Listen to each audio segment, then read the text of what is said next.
Estamos iniciando mais uma edição do JR 15 Minutos, o podcast da Record TV que aprofunda as notícias que mais mexem com a nossa vida. O Exame Nacional do Ensino Médio, o Enem, tem cerca de 3,4 milhões de inscritos para as provas de 2022. O teste, conhecido como principal porta de entrada para o ensino superior no país, será aplicado nos dias 13 e 20 de novembro. Qual o formato das provas deste ano? Qual conteúdo é exigido nas provas? E as técnicas para lidar com o nervosismo durante a prova? O 15 Minutos de hoje discute como se preparar na véspera para o vestibular mais importante do Brasil, com o coordenador do curso Ângulo, Madison Molina. Bem-vindo ao nosso podcast, professor. Muito obrigado pela oportunidade, o prazer é todo meu. Quem nos acompanha nessa entrevista é a repórter da Record TV, Catarina Rom. Catarina, houve um aumento de 10% no número de inscrições em relação ao ano passado, né? Oi, Celso. Oi, professor Madison. Obrigada pelo convite. Exatamente, Celso. Os estados registraram um aumento em relação à edição de 2021. Ao todo, mais ou menos 3.400.000 inscrições foram confirmadas, considerando as duas versões do exame, impresso e digital. Mas apesar do índice representar um aumento de mais de 10% em relação ao ano passado, o número de inscritos ainda segue baixo se comparado a edições realizadas antes da pandemia. Professor Madison, em 2014, por exemplo, a prova chegou a ter 8,7 milhões de candidatos. Por que a gente ainda está longe de se aproximar desses números? É bem importante que a gente pense o Enem como sendo um representante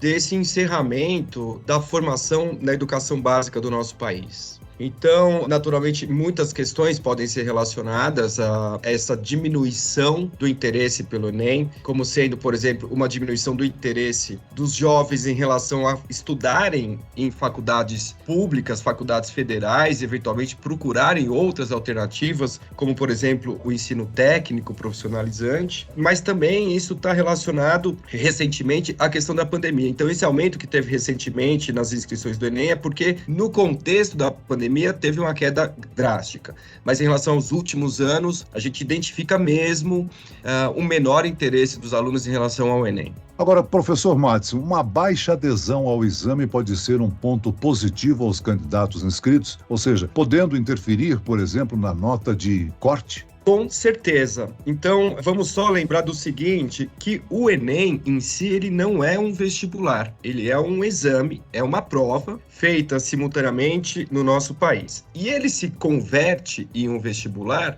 lá no ano que vem, quando abre a plataforma do SISU. E a plataforma do SISU, basicamente, as instituições de ensino superior federais oferecem vagas. E essas vagas são oferecidas por um documento chamado Termo de Adesão, que já foi apresentado. Então, Celso, o que acontece? As vagas no SISU já estão pré-definidas. E se você tem uma população menor de candidatos que se inscrevem no Enem e que depois vai ser menor ainda, que fazem os 2 dias do Enem, para uma mesma quantidade de vagas, uma população menor, naturalmente o ingresso, a conquista da tão sonhada vaga no ensino superior se torna mais fácil. Isso, naturalmente, pode ser expresso de uma outra maneira, com uma nota de corte mais baixa. Agora, professor Madison, as provas acontecem em 2 domingos, no próximo dia 13 e depois no dia 20 de novembro. Que horas que abrem os portões para a aplicação do exame? É importante que os estudantes que farão o Enem cheguem com antecedência aos locais, né? Perfeito, Então, os portões, eles abrem a prova começa 1h30, então é bem importante que ele não só chegue com antecedência, mas que ele, assim que souberem quais são os locais de aplicação das provas, que eles simulem os deslocamentos. Então, se ele vai de transporte público, se ele vai de transporte próprio, se ele vai com transportes de aplicativos, porque normalmente alguns polos de aplicação da prova do Enem, você tem muitos estudantes concentrados, e são aquelas cenas que a gente vê todo ano de estudante correndo no meio do trânsito para que ele consiga entrar no local da prova. E não tem sentido um estudante que se prepara o ano todo começar uma prova tão importante quanto o Enem, que vai permitir tantas oportunidades, cansado, suado, nervoso. Então, que ele chegue com antecedência, tranquilo, que vá mentalizando a sua estratégia da prova, que com certeza isso vai gerar bons frutos. Professor, e para se organizar, o candidato pode consultar o local de realização da prova no cartão de confirmação de inscrição, né? Perfeito. Assim que a prova se aproxima, o INEP ele faz essa divulgação. Então, nas redes sociais, o INEP ele tem a sua rede social também, em que ele já sinaliza, olha, verifique o seu local de inscrição já está disponível. Isso normalmente tem uma certa antecedência. E como é que ocorre a divisão de matérias? Nesse primeiro dia de prova, o exame terá uma duração diferente do domingo seguinte, né? Perfeito. Então, no primeiro dia de prova, ele tem 5 horas e meia para redigir uma redação e resolver 90 questões objetivas, questões múltipla escolha, de linguagens, entenda linguagens, português e língua estrangeira, que o candidato ele já fez essa escolha em sendo inglês e espanhol, e também 45 questões de ciências humanas. Então, normalmente, o que se espera? Que o estudante ele realize essas 90 questões objetivas em 4 horas e meia e reserve 1 hora para redigir a redação. No segundo domingo do Enem, no dia 20 de novembro, ele também tem 90 questões objetivas para serem resolvidas em 5 horas. Então, você perceber, existe um chorinho de meia hora no que diz respeito à resolução de questões objetivas para o segundo dia do Enem. Isso se deve exatamente porque nesse segundo dia você tem as matérias de exatas, 45 questões de matemática e 45 questões de ciências da natureza.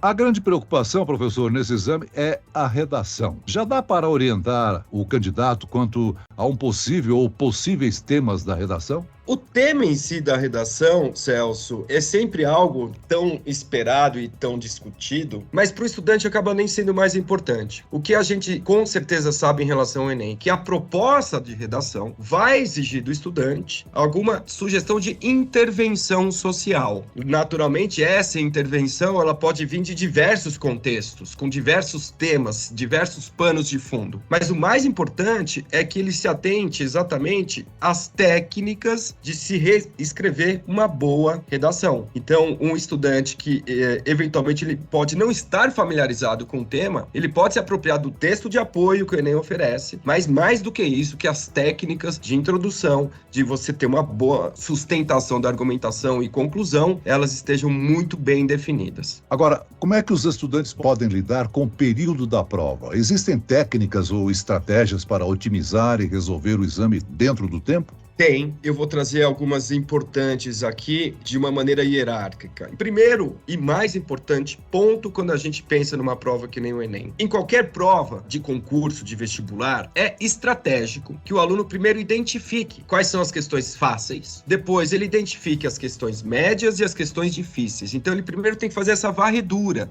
porque naturalmente o que tem sentido, como o Enem depois vai se converter em um concurso comparativo, que ele resolva primeiro as questões fáceis, que trabalhe as questões médias e lute com as questões difíceis até o fim. Então essa é uma lógica que obedece a todas as provas em formato de vestibular. No caso do Enem, ainda isso se torna mais importante, porque o Enem ele existe toda uma parte matemática por trás, que é a teoria de resposta ao item, que vai privilegiar o aluno que identificou as questões fáceis. As questões elas já são pré-identificadas, rotuladas como fáceis, médias e difíceis, e na teoria de resposta ao item se dá peso a mais para essas questões. Então o aluno ele tem que fazer esse primeiro mapeamento. E aí, Celso, é muito importante, principalmente para os alunos que estão concluindo o ensino médio, que ele entenda que a prova do Enem não é que nem uma prova de colégio. Ele tem que ter o desapego. Se é um assunto que ele gosta muito, por mais que ele goste desse assunto e a questão é difícil, ele tem que largar essa questão e buscar outras questões fáceis, porque no cômputo final da nota isso vai ser importante. Professor Madison, além do documento oficial de identificação com foto, o que o candidato não pode esquecer de levar no dia do exame? O que é permitido dentro do local da prova? Naturalmente, dentro do local de prova, ele tem que levar a sua identificação, pode ser um RG, pode ser uma CNH, eventualmente,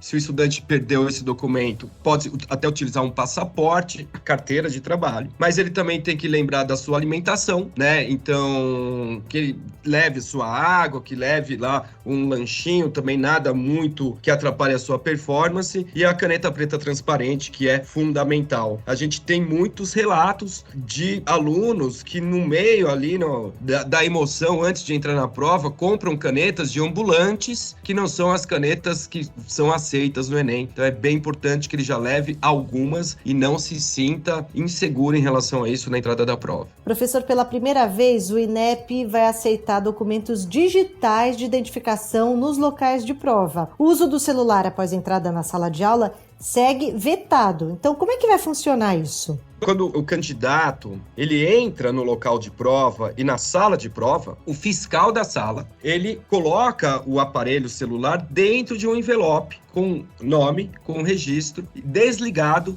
na própria sala de aplicação. Então, o estudante ele pode usar, sim, esse aparelho para identificação, mas antes da prova começar, todos os aparelhos são desligados, todos eles são guardados em envelopes individuais e registrados exatamente para evitar qualquer tipo de fraude. Agora, assim como aconteceu nas últimas edições, um número de vagas foi oferecido para estudantes que optaram por fazer o exame na modalidade digital. As provas digitais serão feitas no mesmo dia das impressas? Há alguma diferença em relação ao conteúdo? A primeira vez, Celso, que o Enem digital apareceu há 2 anos atrás, a prova acontecia no mesmo dia que a ampla aplicação e eram provas diferentes. E aí o que o INEP percebeu que não precisaria ser prova diferente por ter um contexto diferente. Então, a partir do ano passado, a aplicação digital do Enem e a aplicação da versão impressa acontecem também no mesmo dia, no mesmo horário e é a mesma prova, o que é muito coerente quando a gente pensa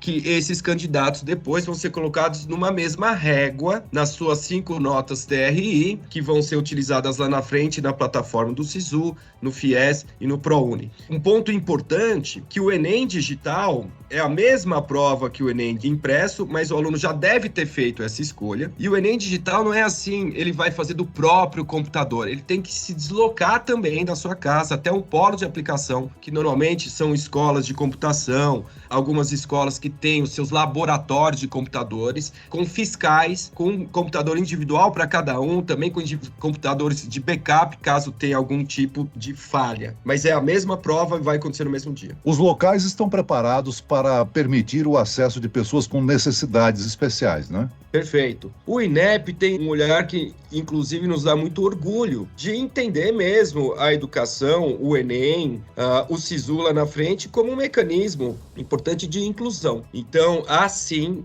toda uma preocupação. Lógico que isso pode ser para melhor ou um pouco menos acentuado, a depender do local de prova, mas em relação aos estudantes com necessidades especiais. E aproveitando, caso, por exemplo, em uma determinada escola, determinado local de aplicação tem algum problema, algo do tipo acabou a luz, ou teve uma enchente, ou teve um problema de deslocamento, ou algo relacionado, por exemplo, à segurança. Esses alunos, eles vão poder fazer o Enem em outro contexto, uma outra aplicação que é o Enem PPL. O Enem PPL é uma versão do Enem inicialmente pensada para os estudantes que são presos ou privados de liberdade. Ele acontece depois dessa aplicação do Enem, mas também ali se torna um espaço importante de manobra, caso tenha algum problema nessa primeira aplicação do Enem. Agora, professor, faltam poucos dias para o exame mais importante do Brasil. Como é que o estudante pode se preparar nessa reta final? Revisar todo o material, por exemplo, nessa última semana, é uma boa alternativa? Não acho uma boa, eu acho impossível, né? Em poucos dias você conseguir fazer uma revisão aprofundada de todos os temas, conteúdos que fazem parte do nosso currículo do ensino médio e também da educação básica. Agora, o que é fundamental, e novamente retomando a ideia de que o Enem, por enquanto, é uma prova, mas lá na frente ela vai gerar 5 produtos que são as notas TRI, que são, vamos dizer assim, o papel moeda dele para conquistar a vaga no SISU, ou seja, é um contexto de vestibular futuro. É importante que o estudante identifique em todo esse conteúdo do ensino médio quais são as suas fortalezas e quais são os seus pontos frágeis. O que eu entendo, o que eu estou dizendo como sendo as suas fortalezas, os assuntos que ele domina, porque num contexto do Enem, esses assuntos, há poucos dias da prova, não são prioritários. Ele tem que dar muita atenção aos pontos que ele precisa se desenvolver, aos assuntos que têm segurança. E aí a gente pode também colocar uma camada importante, que é uma camada de estratégia matemática, de ele olhar as estatísticas. Quais são os assuntos que mais caem e os assuntos que menos caem? Porque o assunto que ele domina nesse nesse momento não é prioritário. O assunto que ele não domina e não cai não é prioritário, mas sim é prioritário o assunto que ele não domina e tem incidência na prova do Enem. Muito bem, nós chegamos ao fim desta edição do 15 Minutos. Eu quero aqui agradecer a participação e as informações do coordenador do curso Anglo, Madison Molina. Muito obrigado, professor. Agradeço a todos vocês. E agradeço a presença da repórter da Record TV, Catarina Ron. Obrigado, Catarina. Obrigada, Celso. Obrigada, professor Madison. Esse podcast contou com a produção de David Bezerra e dos estagiários Lucas Brito e Kátia Brazão. Sonoplastia de Marcos Vinícius, coordenação de conteúdo, Edivaldo Nunes e Deni Almeida. Direção editorial, Tiago Contreira. Vice-presidente de jornalismo, Antônio Guerreiro. Eu, Celso Freitas, te aguardo no próximo episódio. Até amanhã.